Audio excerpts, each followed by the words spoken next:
अगर आप class 11th में नए आए हैं और आपको लगता है कि अकाउंटेंसी बहुत डिफिकल्ट है, तो ये वीडियो आपके लिए है।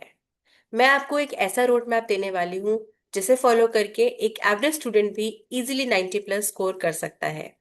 और सबसे अच्छी बात तो ये है कि आप इसमें एक्स्ट्रा इंटेलिजेंस भी नहीं चाहिए, बस आपको चाहिए सही डायरेक्शन। हेलो चैम्प्स, कैसे हैं आप? मैं उम्मीद करती हूँ आप सभी बहुत ही स्वस्थ और मस्त होंगे। बच्चों, आज की वीडियो में हम ये जानेंगे कि हमें किस तरीके से अकाउंटेंसी की शुरुआत करनी है और क्या तरीका फॉलो करें कि हम क्लास 11th में and henceforth in class 12th हम 90 प्लस की तरफ बढ़ सके। और मैं गारंटी देती हूँ, अगर आप मेरा रोड मैप फॉलो करेंगे तो you are not far from 90 plus. तो मेरे साथ एंड तक वीडियो में बने रहिएगा और एक एक टिप को नोट करते जाइएगा जो आपको सही डायरेक्शन दिखाएगा, how to go and how to study your subject accountancy. तो आइए बच्चों, शुरू करते हैं। क्लास 11th अकाउंटेंसी को बच्चों सबसे पहले शुरू करने के लिए जो स्ट्रैटेजी होनी चाहिए वो है इस प्रकार से। अकाउंटेंसी सबसे पहले समझते हैं है क्या बच्चों। अकाउंटेंसी, क्या आपको लगता है मैथ्स है? क्योंकि इसमें कैलकुलेशन है। क्या ये मैथ्स है? अकाउंटेंसी बच्चों मैथ्स नहीं है।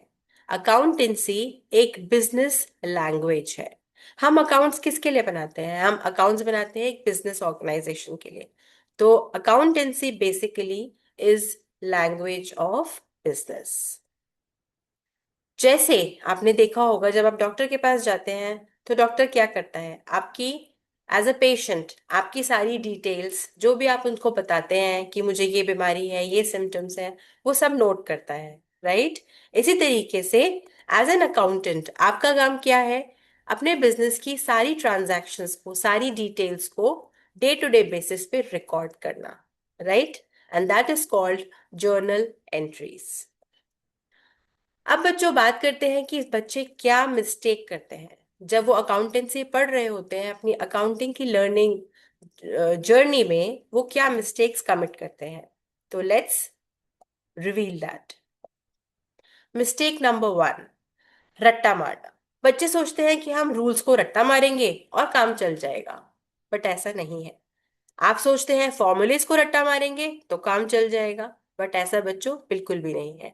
अकाउंटेंसी थियरी सब्जेक्ट नहीं है। अकाउंटेंसी एक ऐसा कॉन्सेप्ट है, ऐसा सब्जेक्ट है जिसके कॉन्सेप्ट्स को आपको समझना है। मिस्टेक नंबर 2, मिस्टेक करते हैं बच्चे, जर्नल एंट्रीज को आमतौर पे स्किप कर देते हैं। वो सोचते हैं कि चलो हम जर्नल एंट्रीज को छोड़ते हैं, लेजर्स पढ़ते हैं, ट्रायल बैलेंस पढ़ते हैं। लेकिन क्या आपको पता है बच्चों, अगर बिल्डिंग की फाउंडेशन वीक होगी तो क्या बिल्डिंग स्ट्रांग होगी? नहीं होगी। इसी तरीके से अगर आपकी जर्नल एंट्रीज, जो कि एक फाउंडेशन है अकाउंटिंग की, अगर आपकी जर्नल एंट्रीज स्ट्रांग नहीं होंगी तो आपके हेंस फोर्थ कोई भी अकाउंट आपका ठीक नहीं होगा। तो journal entry is same as the foundation of a accounting journey. तो आप अपनी जर्नल एंट्रीज को स्ट्रांग बनाइए जिससे कि आपके हेंस फोर्थ सारा स्टेप्स जो है आपके सही हो। तो आइए जानते हैं रोड मैप टू 90% मार्क्स। तो कैसे पढ़ा जाए? बच्चे पूछते हैं कैसे पढ़ा जाए कि हम इजीली अकाउंट्स को स्ट्रांग बना सके और आगे परस्यू कर सके। तो आइए जानते हैं road map for 90 plus marks. सबसे पहले बच्चों आपको मास्टर करना है डेबिट एंड क्रेडिट। यानी डेबिट एंड क्रेडिट का रूल, चाहे वो ट्रेडिशनल रूल हो चाहे वो मॉडर्न रूल हो, आपको उन रूल्स को अच्छे से समझना है। फिर मैं बोलूंगी बच्चों, रटना नहीं है, समझना है। उसके पीछे का लॉजिक समझना है कि डेबिट क्या है और क्रेडिट क्या है, और तीन तरीके के जो अकाउंट्स है, पर्सनल, रियल एंड नॉमिनल, उसमें क्या चीज हमारी डेबिट होगी और क्यों होगी, इसी तरीके से क्या चीज हमारी क्रेडिट होगी और क्यों होगी। नाउ विदाउट दिस, अगर आप जर्नल एंट्री स्ट्रांग नहीं करेंगे तो क्या होगा बच्चों? सबसे पहले डेबिट और क्रेडिट रूल अगर आपके स्ट्रांग नहीं होंगे तो आपकी जर्नल एंट्री सही नहीं होगी। जर्नल एंट्री सही नहीं होगी तो आपके लेजर सही नहीं होंगे, और लेजर सही नहीं होंगे तो ट्रायल बैलेंस का सही होने का तो सवाल ही नहीं है। ठीक है? तो आपको क्या होगा? सारी चीजें डिफिकल्ट लगेंगी। इसलिए स्टेप नंबर 2 फॉलो करने के लिए आपको क्या करना होगा बच्चों? जर्नल एंट्रीज को ध्यान से समझिए, और जर्नल एंट्रीज को ध्यान से समझने के लिए आपको रूल्स को अच्छे से समझना होगा, और जर्नल एंट्रीज को डेली प्रैक्टिस करिए। 10 minutes daily is more than 2 hours on Sunday, maybe on any day of your weekend. Okay? तो सिर्फ 10 मिनट निकालिए डेली बेसिस पे, जर्नल एंट्रीज के कुछ 2-4 ट्रांजैक्शंस कीजिए रूल्स को फॉलो करते हुए। इससे क्या होगा? आपके जर्नल एंट्रीज का रिकैप होगा, आपके रूल्स का रिकैप होगा, और आप अच्छे से रूल्स को मेमोराइज कर पाएंगे और लॉजिकली समझ पाएंगे। Step number next step step number 3, ledger. तो जर्नल एंट्रीज बच्चों, क्या है जर्नल एंट्रीज? जब आप जर्नल एंट्रीज पास करते हैं, it is as good as WhatsApp chat. जैसे आप व्हाट्सएप चैट करते हैं अपने फ्रेंड्स के थ्रू, इसी तरीके से आप जर्नल एंट्रीज पास करते हैं for every single transaction on day to day basis. इसलिए हम लेजर्स को क्या बोलते हैं बच्चों? We call it as a gallery of accounting. I hope आपको समझ में आ रहा होगा। Followed by the trial balance. अब ट्रायल बैलेंस क्या है? Trial balance is like checking whether your calculations match. जैसे कि हमने पढ़ा था, ट्रायल बैलेंस होती है आपकी summary of transactions. Journal entries आप पास करते हैं, which is called the primary book of entry. After primary records, what do you do next? You pass make ledgers.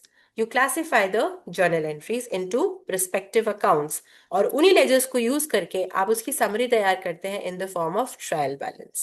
Right? तो रूल क्या है, आइडेंटिफिकेशन क्या है कि आपकी ट्रायल बैलेंस करेक्ट है, कि आपकी डेबिट्स एंड क्रेडिट्स का टोटल मैच होना चाहिए। बट यस, कभी कभी टोटल मैच होने के बावजूद भी पता चलता है हमने कुछ ऐसा एरर किया है जो हमारा दोनों तरफ हुआ है, यानी डेबिट में भी और क्रेडिट में भी विद द सेम अमाउंट। इसलिए हमारी ट्रायल बैलेंस तो टैली कर जाएगी, लेकिन एरर फिर भी परसिस्ट करेगा। तो उसको कैसे आइडेंटिफाई करना है और कैसे रेक्टिफाई करना है, ये भी हम जानेंगे during the process of learning accountancy. बात करते हैं फाइनल अकाउंट्स की। फाइनल अकाउंट्स क्या है बच्चों? Only after foundation is strong. तो आपको फाइनल अकाउंट्स की तरफ तभी बढ़ना है जब आपके फाउंडेशन स्ट्रांग होगी। और फाउंडेशन क्या है बच्चों? Journal entries, ledgers and trial balance. जब आपके फाउंडेशन स्ट्रांग होंगे तो डेफिनेटली फाइनल अकाउंट्स की जर्नी आपके लिए बहुत बहुत बहुत ईजी हो जाएगी। तो स्टडी प्लान क्या है? अब जान लेते हैं हमारे को स्टडी प्लान क्या करना है, क्या स्टडी प्लान बनाना है, so that we can master accountancy. तो डेली आपको क्या करना है बच्चों? सिर्फ 20 मिनट्स कॉन्सेप्ट्स पे फोकस करना है। 20 मिनट्स एक या दो क्वेश्चंस करने हैं depending upon the length of the question, and 10 minutes आपको रिविजन करना है। आपने जो भी पिछले दिन या सेम डे स्कूल में पढ़ा है या ट्यूशन में पढ़ा है, आपको उस कॉन्सेप्ट की रिविजन करनी है। तो टोटल कितने हुए बच्चों? 50 मिनट्स। दैट मीन्स सिर्फ 50 minutes in a day can take you towards 90+। So कितना आसान है बच्चों, राइट? अब बात करते हैं रिकमेंडेड बुक्स की। तो आपको जो रिकमेंडेड बुक स्कूल से रेकमेंड की गई हैं, आप उसको लीजिए, और उसके अलावा आप एनसीईआरटी की बुक को जरूर फॉलो कीजिए। तो NCERT plus the book recommended by your school, maybe T.S. Grewal or D.K. Goyal, whichever book your school has preferred. So follow just one book along with the NCERT book, and that would be more than enough. Now, most important message, बच्चों, my dear champs, accountancy difficult नहीं है, accountancy systematic है। तो difficulty is not in the subject. However, difficulty comes when there is lack of foundation. जब आपका foundation week होगा तब आपके लिए सब्जेक्ट डिफिकल्ट बनेगा। बट अगर आप मेरा दिया हुआ रोड मैप फॉलो करेंगे तो I can assure you that nothing is difficult in accountancy. आज से अकाउंटेंसी से डरना नहीं है, आज से अकाउंटेंसी को समझना है। और याद रखो बच्चों, 90+ मार्क्स टॉपर्स के लिए रिजर्व नहीं होते। 90+ मार्क्स उन स्टूडेंट्स को मिलते हैं जो कंसिस्टेंटली प्रैक्टिस करते हैं। अगर आपको मेरी वीडियो अच्छी लगी हो, इंफॉर्मेटिव लगी हो, तो अपने फ्रेंड्स के साथ शेयर कीजिए, और मेरे चैनल पे नए हैं तो चैनल को सब्सक्राइब कीजिए, लाइक कीजिए और बेल आइकन को प्रेस करना ना भूलें। और मुझे कमेंट बॉक्स में बताइए कि नेक्स्ट टॉपिक ऐसा कौन सा है जो आप चाहते हैं, जिसके लिए मैं आपके उसके ऊपर वीडियो बनाकर आपके लिए इजी एक्सप्लेनेशन लेकर आ पाऊँ। Thanks for watching. मिलते हैं नेक्स्ट वीडियो में with more information, easy explanation and more practice questions. तब तक के लिए see you, tata, bye bye and take care.